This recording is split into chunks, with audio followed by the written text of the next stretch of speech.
सबको जोड़ने की बात की जाए वो बेहतर है जी। श्री बीबी पाटिल जी। अच्छा सॉरी। स्पीकर सर, बहुत बहुत धन्यवाद। जैसे जैसे भारत विकास और आध्यात्मिक के जादुई पथ की ओर बढ़ रहा है, प्लीज माननीय गृह मंत्री जी।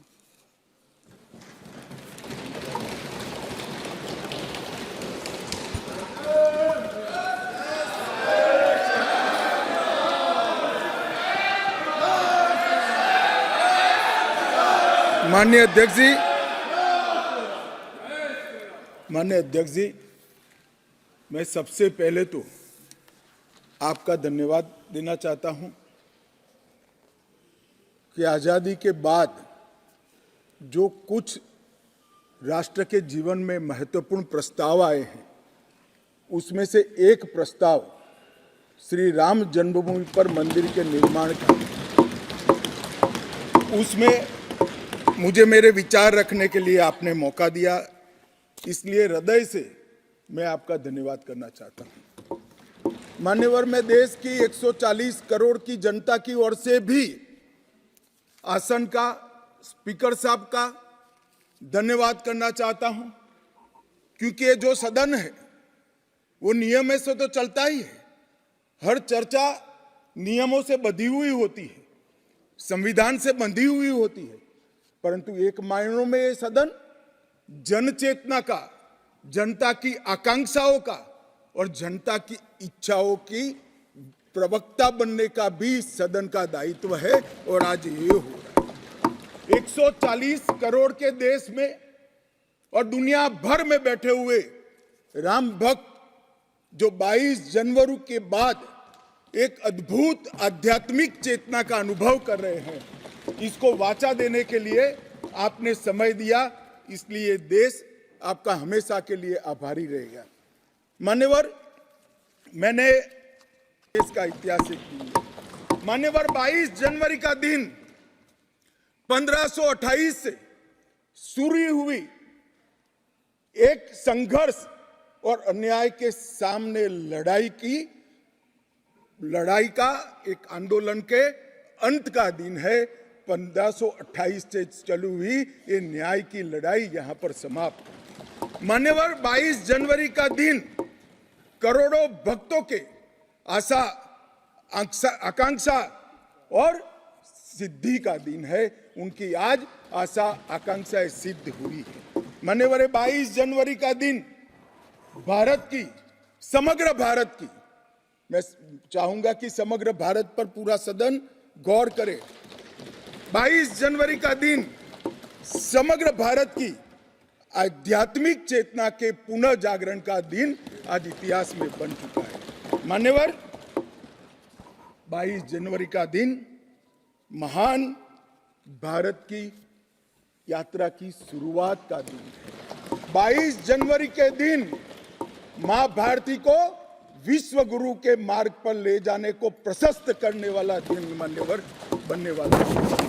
मान्यवर, ये देश की कल्पना राम और रामचरित्र के बगैर कर ही नहीं सकती। जो इस देश को पहचानना चाहते हैं, जानना चाहते हैं, जीना चाहते हैं, राम और रामचरित मानस के बगैर वो जी ही नहीं सकते। राम का चरित्र और राम ये देश के जनमानस का प्राण है, ये सबको समझना चाहिए, सबको स्वीकारना चाहिए। और इसीलिए मान्यवर, हमारे संविधान की पहली प्रत से लेकर महात्मा गांधी के आदर्श राज्य की कल्पना को राम राज का नाम लिया गया। संविधान में भी राम दरबार को स्थान दिया गया। मान्यवर, जो लोग राम के अलावे भारत की कल्पना करते हैं वो भारत को नहीं जानते, वो हमारे गुलामी के काल का प्रतिनिधित्व करते हैं। मान्यवर, राम व्यक्ति नहीं है, राम प्रतीक है। करोड़ों लोगों का आदर्श जीवन कैसे जीना चाहिए, इसीलिए उनको मर्यादा पुरुषोत्तम किया गया। राम का राज्य किसी एक धर्म, एक संप्रदाय के विशेष के लिए नहीं है। राम का राज्य, आदर्श राज्य कैसा होना चाहिए, इसका प्रतीक न केवल भारत, समग्र दुनिया के देशों के लिए बना हुआ है मान्यवर। और इसलिए मैं मानता हूं कि राम और राम के चरित्र को फिर से प्रस्तावित करने का काम 22 जनवरी को हुआ है, मोदी जी के हाथ से हुआ है। वो इस देश के लिए सौभाग्य का विषय है। मान्यवर, हम सब उन सौभाग्यशाली लोगों में से हैं जो 1528 वहां पर राम मंदिर देखना चाहते हैं। पीढ़ियां चली गई, हजारों लोग, लाखों लोग शहीद हुए, संघर्ष किए, आंदोलन किए, मगर ये दिन देखना स्वप्न में नहीं आया। आज हम सब बहुत सौभाग्यशाली है कि इस देश को हम देख सकते हैं। मान्यवर, भारत की संस्कृति और रामायण को अलग कर कर देखा ही नहीं जा सकता। कई भाषाओं में, कई प्रदेशों में और कई प्रकार के धर्मों में भी रामायण का जिक्र, रामायण का अनुवाद, रामायण से बनी परंपराएं और रामायण को अपने राष्ट्रीय चेतना का एक आधार बनाने का काम हुआ है। कई सारे रामायणों का उल्लेख है। संस्कृत में वाल्मीकि रामायण, अध्यात्म रामायण, आनंद रामायण, अवधी में रामचरितमानस, उड़िया में 13 प्रकार के रामायण, तेलुगु में रंगनाथ रामायण, रघुनाथ रामायण, कन्नड़ में कुमुदेंदु रामायण, तोरवे रामायण, बतलेश्वर रामायण, असमिया में कथा रामायण, सप्तकांड रामायण और शंकरदेव ने भी वरगीत के अंदर रामायण का वर्णन किया। बंगला में भी रामायण मिलेगा, कश्मीर में भी राम अवतार चरित मिलेगा, बौद्ध परंपराओं में भी हनुमान जातक में रामायण का जिक्र मिलेगा, मैथिली में भी रामायण है, पंजाबी में गोविंद रामायण है। इतना ही नहीं, ओवैसी साहब चले गए, मुल्ला मसीही ने भी रामायण मसीही लिखकर सबके लिए इस आदर्श को प्रस्तावित किया है। कई सारे देशों में भी रामायण को स्वीकारा है और एक आदर्श ग्रंथ के रूप में प्रस्तावित किया है। विदेशों में नेपाल, जावा, इंडोनेशिया, कंबोडिया, तिब्बत, ये सभी देश भाषाओं में रामायण का अनुवाद भी हुआ है और उससे प्रेरणा भी ली जाती है। हमारे यहाँ आदिवासी जीवन भी एक प्रकार से अलग संस्कृति से, अलग परंपराओं से रचा बसा। उरांव में, बोडो में, संथाल में, संकाल में, बिरहोर में और छोटा नागपुर में सभी जगह स्थानीय भाषाओं में रामायण का अनुवाद भी हुआ और रामायण के आधार पर अपने जीवन को आदर्श को बनाने का काम भी हुआ। मान्यवर, राम और रामायण से अलग इस देश की कल्पना हो ही नहीं सकती। मान्यवर, ये जो राष्ट्र की इच्छा की परिपूर्ति सम्माननीय मोदी जी के हाथ से 22 जनवरी को अभिजीत मुहूर्त में हुई है। ये लड़ाई 1528 से लड़ी जा रही है। दशकों तक ये लड़ाई चली। मान्यवर, दशकों तक लड़ाई चली। लगभग 1858 से कानूनी लड़ाई चल रही है। जब से अंग्रेजों का शासन था, 330 साल के बाद कानूनी लड़ाई का आज अंत आया है और रामलल्ला अपने गर्भगृह के अंदर विराजमान हुए हैं। मान्यवर, 330 साल के बाद और 1528 से एक लंबा जो आंदोलन चला उसकी समाप्ति हुई है और देश की आध्यात्मिक चेतना की जागृति हुई है। मान्यवर, मैं इतना ही कहना चाहता हूं, ये आंदोलन से अनभिज्ञ होकर कोई इस देश के इतिहास को पढ़ ही नहीं सकता। आज से नहीं, 1528 से हर पीढ़ी ने इस आंदोलन को किसी न किसी स्वरूप से वाचा दी और ये मामला लंबे समय तक अटका रहा, भटका रहा, लटकता रहा। आज मोदी जी के समय में ही इसको परवान चढ़ना था, इस स्वप्न को सिद्ध होना था और आज देश स्वप्न सिद्ध होता हुआ दिखा है। मान्यवर, राम जन्मभूमि का जो इतिहास है ये बहुत लंबा है। अनेक राजाओं, संतों, निहंगों, अलग अलग संगठनों और कानून विशेषज्ञों ने ये लड़ाई में योगदान दिया है। मैं आज ये 1528 से 22 जनवरी 2024 तक की संपूर्ण कानूनी और युद्धों की और आंदोलनों की लड़ाई को, ये सभी योद्धाओं को बहुत विनम्रता से स्मरण करना चाहता हूं और उनकी लड़ाई जब आज समाप्त हुई है तब मुझे विश्वास है मान्यवर, वो जहां भी होंगे बड़ी आनंद की अनुभूति करते होंगे, अपनी श्रद्धा को चरितार्थ करने की अनुभूति करते होंगे। गिलहरी के समान कई लोगों ने अपना योगदान दिया और मान्यवर, ये राम सेतु जो बनना था 1528 से 22 जनवरी 2024 तक का, इस सेतु का भूमि पूजन भी नरेंद्र मोदी जी ने किया और प्राण प्रतिष्ठा भी नरेंद्र मोदी जी के। मान्यवर, 1990 में जब ये आंदोलन ने गति पकड़ी, उसके पहले से ही भारतीय जनता पार्टी का ये देश की जनता को वादा था। हमने पालमपुर कार्यकारिणी के अंदर हमने एक प्रस्ताव पारित कर कहा था कि राम मंदिर का निर्माण, इसको कोई एक धर्म के साथ नहीं जोड़ना चाहिए, ये देश की चेतना की पुनर्जागृति का आंदोलन है। इसलिए हम राम जन्मभूमि को मुक्त कराकर, कानूनी रूप से मुक्त कराकर वहां पर राम मंदिर की स्थापना करेंगे। अब इस देश में प्रॉब्लम क्या है साहब? जब चुनाव में घोषणा पत्र में लेते हैं तो कहते हैं चुनाव में वोट प्राप्त करने के लिए लिया, चुनावी वादा है। ये भाजपा ऐसे ही वादे करती है, 370 हो, राम जन्मभूमि हो, यूनिफॉर्म सिविल कोड हो, ट्रिपल तलाक समाप्त करना हो। अब ये कहते हैं आप ऐसे ही वादे करते हैं और ये वोट प्राप्त करने का जरिया होता है, और जब हम इसको पूरा कर देते हैं तो बड़ी खिलाफत करते हैं। मैं आज भी कहता हूं, भारतीय जनता पार्टी और हमारे नेता नरेंद्र मोदी जी मान्यवर जो बोलते हैं, जो कहते हैं, वो करते हैं। हमारी पार्टी का चरित्र है और ये कोई छिपी हुई बात नहीं है। किस चीज का आक्रोश? हम 1986 से कह रहे हैं कि हमारा भव्य राम मंदिर बनना चाहिए, संवैधानिक तरीके से। कुछ लोगों ने यहां पर और बाहर मीडिया के सामने प्रतिक्रिया व्यक्त की, वो कानून की दुहाई देते हैं।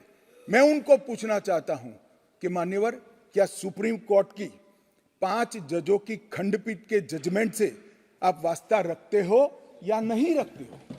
भारत के संविधान से वास्ता रखते हो या नहीं रखते हो?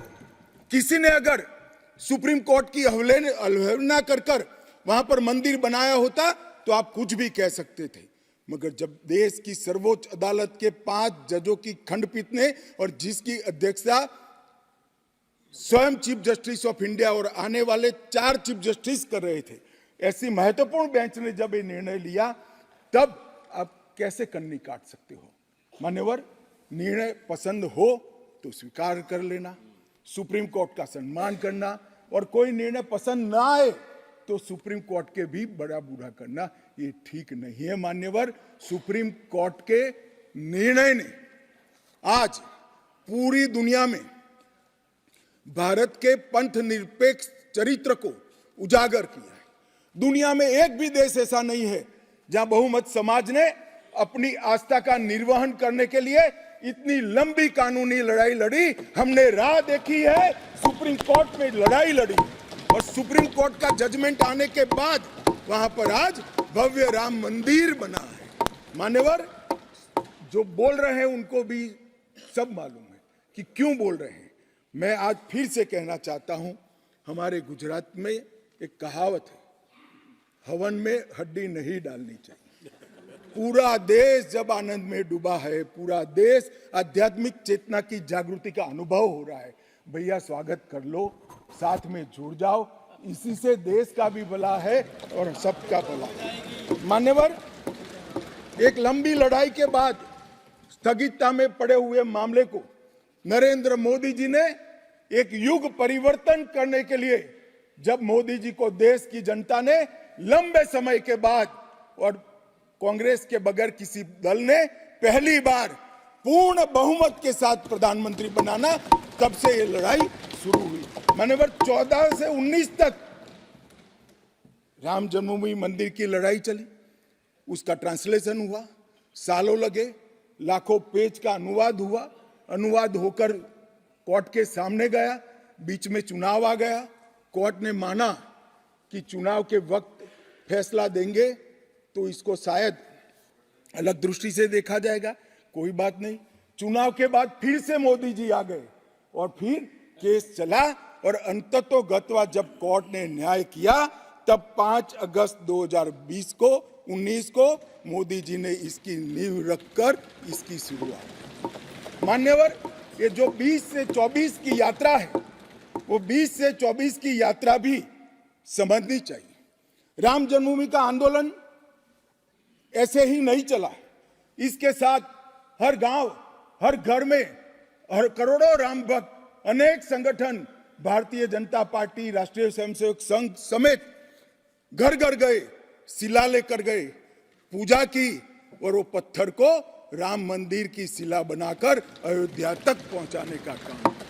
करोड़ों लोगों ने अपनी श्रद्धा, अपनी इच्छा संवैधानिक तरीके से, शांतिपूर्ण तरीके से अयोध्या पहुंचाई और सुप्रीम कोर्ट ने जब जजमेंट दे दिया, निर्णय दे दिया, तब जाकर राम मंदिर के निर्माण की शुरुआत हुई। अडवाणी जी ने सोमनाथ से अयोध्या यात्रा भी की और इसके साथ साथ निहंगों ने शुरू करी हुई लड़ाई, अशोक सिंघल जी जो चरम सीमा पर ले गए थे, अडवाणी जी ने जन जागृति की और मोदी जी ने जन आकांक्षा की पूर्ति कर कर एक आध्यात्मिक चेतना का जागरण कर दिया। मान्यवर,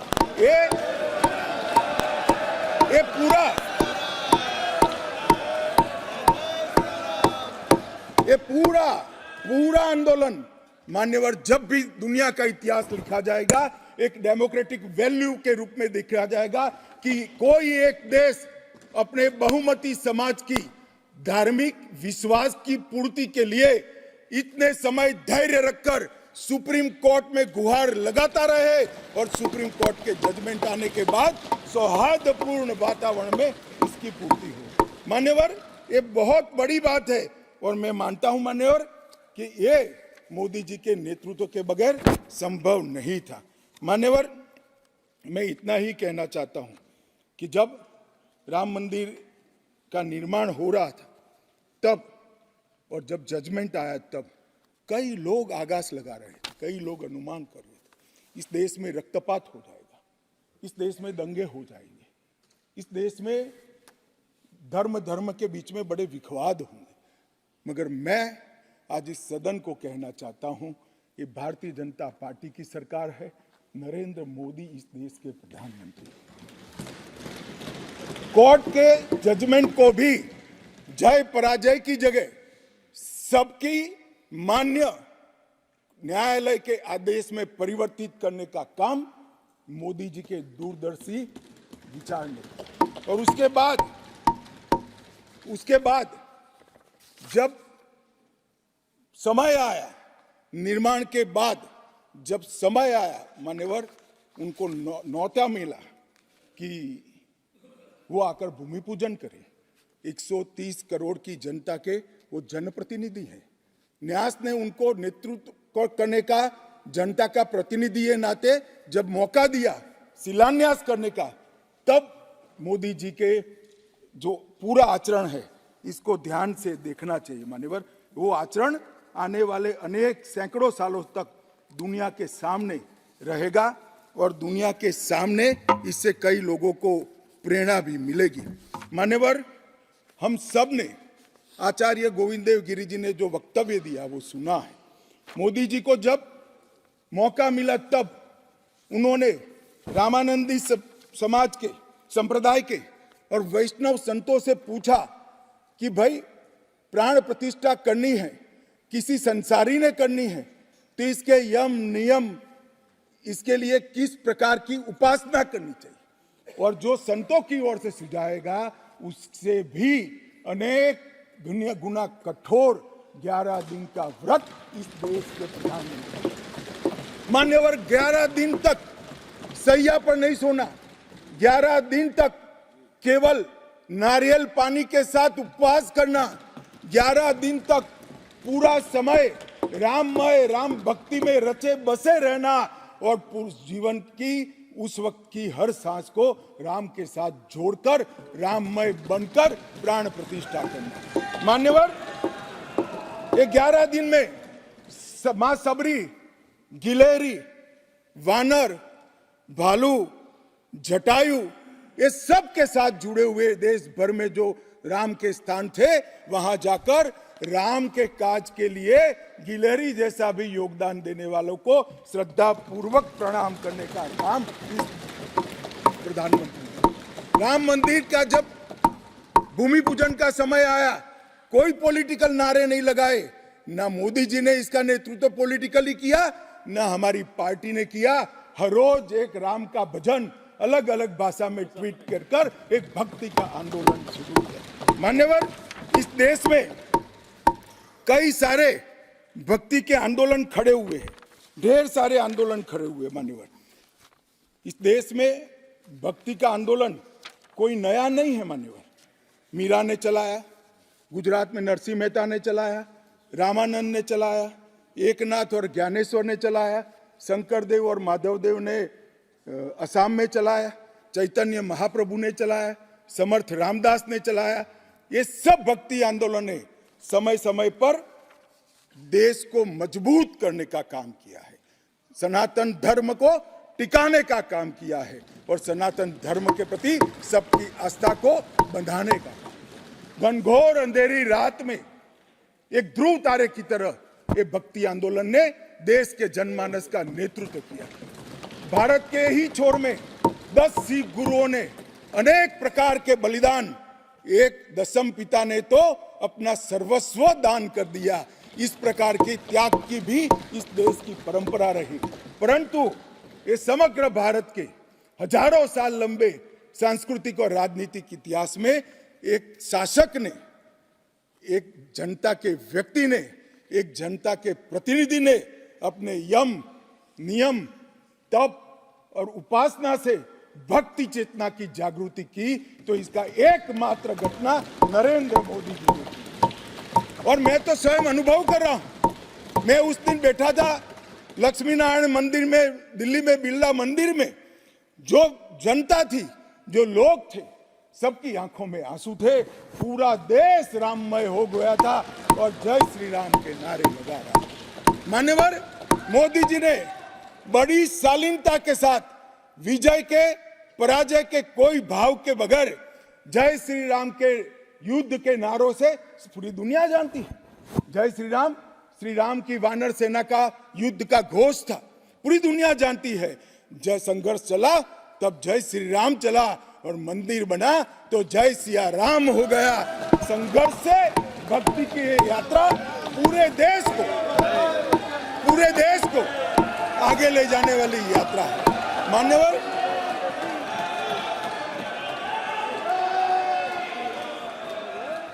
इतने चेतनामय वातावरण के अंदर भी विभाजन की बात करने वाले लोगों से मेरा करबद्ध निवेदन है, समय को पहचानो, एकता के संदेश को स्वीकारो और आगे देखकर चलना शुरू करो। भारत की और हम सब की भलाई है। मान्यवर, ये बहुत बड़ा संदेश मोदी जी ने दिया है। और मैं फिर से एक बात कहना चाहता हूं, जिसने संन्यास्त नहीं लिया है, जो सन्यासी नहीं है, जो किसी पंथ संप्रदाय का उपदेशक नहीं है, ऐसा व्यक्ति और जो देश का शासक है, प्रधानमंत्री है, प्रधान सेवक है, ऐसा व्यक्ति आध्यात्मिक चेतना, भक्ति की चेतना खड़े ये दुनिया में ऐसी मिसाल शायद ही कहीं नहीं मिली। मान्यवर, मैं ये जरूर कहना चाहता हूं, इस सदन में खड़े होकर गौरव के साथ कहना चाहता हूं कि मोदी जी मेरे नेता है, मेरे पार्टी के नेता है, मेरे पार्टी के प्रमुख नेता है। मान्यवर, मोदी जी ने एक ऐसा नेतृत्व दिया जिसने अनेक समय पर नेतृत्व के गुण क्या होते हैं इसका परिचय देने का काम किया। अच्छे समय में भी किस प्रकार से संयम रखना चाहिए इसका एक उदाहरण स्थापित करने का काम किया और हर समय पर निर्भयता के साथ संवेदनशील, सजग और जन भावनाओं को समर्पित नेतृत्व कैसा होता है इसका उदाहरण दिया। इनके 10 साल के कालखंड के अंदर अनेक प्रकार के पड़ाव आए हैं। ये भी राम जन्मभूमि के आंदोलन जैसे ही पड़ाव रहे, क्योंकि जो गड्ढा ये खोद कर गए थे वो गड्ढे को भरकर उसमें महान भारत की इमारत बनाना, ये राम मंदिर की यात्रा से कोई कम यात्रा नहीं है मान्यवर। सबसे पहले मैं कहता हूं कि जो आर्थिक क्षेत्र के अंदर जो बदहाली करी थी, जो पॉलिसी पैरालिसिस वाली गवर्नमेंट थी, सैकड़ों पॉलिसियां बनकर आज 11वें नंबर से 5वें नंबर पर हमारे अर्थतंत्र को ले जाकर एक नीति के आधार पर चलने वाला राज्य, नीति के बनाने वाले नेता कैसा होता है उसका उदाहरण दिया। कोविड आया तो भयभीत हुए बगैर, सरकार की मशीनरी कम पड़ जाएगी, जब तक आंदोलन पूरा देश नहीं लड़ेगा इससे हम नहीं लड़ पाएंगे, वो जानते हुए एक मोर्चे पर वैक्सीन का इनोवेशन का काम चालू रहा, दूसरे मोर्चे पर हेल्थ इंफ्रास्ट्रक्चर का अपग्रेडेशन का काम चालू रहा, तीसरे मोर्चे पर हर गरीब के घर में अनाज पहुंचाने का काम चालू रहा, चौथे मोर्चे पर जो कोविड की दर्दियों की शुश्रूषा कर रहे थे उनका नेतृत्व करने का काम चालू रहा, और 5वें मौके पर जनता कर्फ्यू, दिया जलाना, थाली बजाना, हंसने वाले आज रोड पर घूमते हो गए, उनको मालूम नहीं है पूरी दुनिया मोदी जी के संवेदनशील और समग्रता से भरे हुए नेतृत्व को आज स्वीकार। मान्यवर, यही समय में कोविड का पड़कार भी आया, यही समय में 62 की तरह चीन ने अपना मुंह दिखाना शुरू किया, दृढ़ता के साथ नेतृत्व छाती सीना तान कर खड़ा रहा, हिंदुस्तान की 1 इंच जमीन नहीं। कई बार हुआ था इसी समय में पूंछ और पुलवामा में हमला हुआ, सर्जिकल स्ट्राइक और एयर स्ट्राइक कर नेतृत्व की वीरता का भी परिचय दिया और घर में घुसकर जवाब देने का काम किया। हजारों बच्चों जब परीक्षा के वक्त आत्महत्या करते थे, ट्रेस में आते थे, मनोरोग के शिकार बनने थे, एक पिता की तरह एक प्रजावात्सल नेतृत्व का परिचय देते हुए प्रजा परीक्षा पे चर्चा की भी बात। और जब मौका राम मंदिर का आया तब एक सन्यासी की तरह, एक भक्त की तरह गौरवपूर्ण तरीके से आध्यात्म को जागरूक करते हुए आध्यात्मिक चेतना का जागरण करने का काम भी नरेंद्र मोदी जी ने किया। मैं इसलिए कहता हूं कि बहुत लंबे समय से इस देश को ऐसे नेतृत्व की जरूरत थी। 70 साल तक, 68 साल तक देश ऐसे नेतृत्व में भटकता रहा, लटकता रहा। 130 करोड़ की जनता ने मोदी जी को चुनकर एक सर्वगुण संपन्न नेता को चुनकर देश की सभी चुनौतियों को समाप्त। मान्यवर, मैं आज आपके माध्यम से ये मैं कहना चाहता हूं, ये राम मंदिर का निर्माण, और राम मंदिर में रामलला की बाल प्रतिमा, मनोहरी दृश्य, आंख बंद कर देते तो सामने वो प्रतिमा दिखाई पड़ती। इतनी मनोहरी प्रतिमा बनाने का काम हुआ और उसकी प्राण प्रतिष्ठा भी हुई। मान्यवर, एक प्रकार से समग्र भारतीय संस्कृति को मोदी जी के माध्यम से एक अभिव्यक्ति का काम हुई। मान्यवर, राम का जीवन ही अपने आप में परिपूर्ण जीवन। बचपन में ही शिक्षा संस्थानों की रक्षा के लिए विश्वामित्र के वहां रावणों का वध किया, अहल्या को सम्मान दिया, मां सबरी को गले लगाकर इस देश के गिरिजन और पिछड़े लोगों को गले लगाने का काम किया, महिलाओं का सम्मान किया, और गिलहरी, गिद्ध, वानर, रींछ, वनवासी सबको जोड़कर सत्य पर सत्य की विजय का झंडा श्री राम ने फहराया। और मोदी जी ने जब ये अयोध्या बन रही है, ढेरों लोगों ने, मैं आज सबके बीच में कहने से मेरी अपने आप को रोक नहीं सकता, ढेरों लोगों के प्रस्ताव कि अयोध्या के इंटरनेशनल एयरपोर्ट को श्री राम का नाम दिया जाए। बड़ा लोक लुभावन प्रस्ताव, परंतु मोदी जी ने महर्षि वाल्मीकि का नाम देना। सारे मौकों पर दशरथ का, सीता माता का चौराहे पर नाम देने का प्रस्ताव आया था, मोदी जी ने कहीं जटायु को रखा, कहीं गिलहरी को रखा, कहीं हनुमान को रखा। मान्यवर, समग्र समाज साथ में लेने का काम किया। मान्यवर, ये जो मंदिर बना है उसके निर्माण में भी पूरे समाज को, साथ में रखने का काम किया गया है। मान्यवर, मैं आपको जरूर बताना चाहता हूं कि इसमें देश के हर हिस्से को स्थान देने का काम मंदिर के निर्माताओं ने किया है। एक भी प्रदेश ऐसा नहीं है जहां से कुछ नहीं आया है। हर प्रदेश और आसपास के सभी देशों से राम काज के लिए कुछ न कुछ समर्पित हुआ है। सबकी भूमिका रही है। पूरे समाज को जोड़कर मान्यवर ये मंदिर बना है। ये सामाजिक एकता का एक अद्भुत उदाहरण मंदिर है। सांस्कृतिक पुनर्जागरण का अद्भुत उदाहरण मंदिर है। मान्यवर, अयोध्या में राम मंदिर विध्वंस के सामने विकास का विजय है। मान्यवर, अयोध्या में राम मंदिर धर्मांधता के सामने आध्यात्मिकता और भक्ति का विजय है। मान्यवर, भारत के गौरवमय युग की ये शुरुआत है। आत्मनिर्भर भारत और विकसित भारत का रास्ते का प्रशस्तीकरण का पॉइंट है और भारत माता को विश्व गुरु बनाने के रास्ते की मान्यवर शुरुआत है।